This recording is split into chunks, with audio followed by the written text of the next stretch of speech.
ಅನ್ಸುತ್ತೆ. ಇವತ್ತು ಈ ಚಿತ್ರಕ್ಕೆ ಬಂದು ನಾನು ನನ್ನ ಚಿತ್ರದ ಬಗ್ಗೆ ಮಾತಾಡೋದು ಬೇಡ. ದಯವಿಟ್ಟು ಎಲ್ಲರೂ ಮನದ ಕಡಲು, ಸುಮುಖ್ ಅವರಾಗ್ಬೋದು, ರಶಿಕಾ ಅವರಾಗ್ಬೋದು, ಅಂಜಲಿ ಅವರಾಗ್ಬೋದು, ಇವ್ರು 3 ಜನಕ್ಕೂ ನಿಮ್ಮ ಆಶೀರ್ವಾದ ಕೊಡಿ. ನಾವು ಒಂದಿನ ಹೊಸಬ್ರಾಗಿದ್ದಾಗ ನೀವು ಒಂದು ಸಣ್ಣ ಪ್ರೋತ್ಸಾಹ ಕೊಟ್ಟಿದ್ದಕ್ಕೆ ನಾವು ಇವತ್ತು ನಿಲ್ಲೋಕೆ ಸಾಧ್ಯ. ಇವ್ರಿಗೆ ನಿಮ್ಮ ಆಶೀರ್ವಾದ ಇರಲಿ ಅಂತ ಕೇಳ್ಕೊತೀನಿ. ಟಾಕ್ಸಿಕ್ ಅಪ್ಡೇಟ್ ನಾನು ಕೊಡ್ತಿದ್ರಪ್ಪ, ಕೆಲಸ ಮಾಡ್ತಾ ಇದ್ದೀನಿ, ನಂಬಿಕೆ ಇಟ್ಕೊಳ್ಳಿ. ದೊಡ್ಡದಾಗಿ ಮಾಡ್ತಾ ಇದ್ದೀವಿ, ದೊಡ್ಡ ಗುರಿಗಳು ಇಟ್ಕೊಳ್ಳೋಣ, ಸ್ವಾಭಿಮಾನ ಬೆಳೆಸ್ಕೊಳ್ಳೋಣ. ಯಾರ ಮುಂದೇನು ನಾವು ಕಮ್ಮಿ ಅನ್ನೋ ಯೋಚನೆ ಇಟ್ಕೊಬೇಡಿ, ತಲೆ ತಗ್ಗಿಸ್ಬೇಡಿ.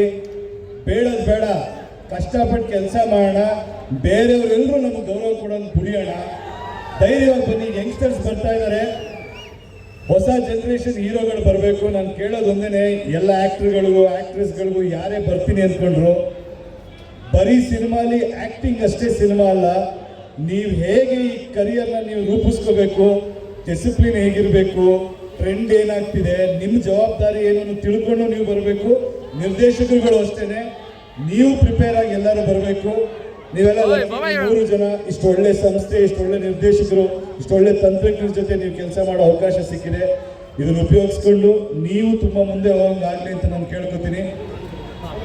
ಇನ್ನು ನಿಮಗೆ ಇಷ್ಟೊತ್ತಿಂದ ನನಗೋಸ್ಕರ ಕಾದಿದ್ದೀರಾ. ನನ್ನ ಅಭಿಮಾನಿಗಳಿಗೆ ನಾವು ಋಣ ಹೆಂಗೆ ತೀರಿಸ್ಬೇಕೋ ಗೊತ್ತಿಲ್ಲ. ಪ್ರತಿ ಕ್ಷಣ ನೀವು ಕಿರ್ಚೋ ಆ ಒಂದೊಂದು ಆ ಎನರ್ಜಿ ಅಥವಾ ನಿಮ್ಮ ವಾಯ್ಸ್ ದಣಿವು ತಗೊಂಡು ನಮ್ಮ ಹೆಸರು ಕಿರಿಸ್ತೀರಾ, ಅದು ನನಗೆ ದೊಡ್ಡಸ್ಗೆ ತಂದು ಕೊಡಲ್ಲ, ಜವಾಬ್ದಾರಿ ತಂದು ಕೊಡುತ್ತೆ. ಅದು ಯಾವತ್ತೂ ಕುಗ್ಗಂಗೆ ನಾನು ನಡ್ಕೊಳ್ಳಲ್ಲ, ಮೇಲೋಗೋ ಥರ ನಡ್ಕೋತೀನಿ. ನಿಮ್ಮ ಆಶೀರ್ವಾದ ಇರಲಿ, ಎಲ್ರಿಗೂ ಒಳ್ಳೆಯದಾಗಲಿ. Thank you very much.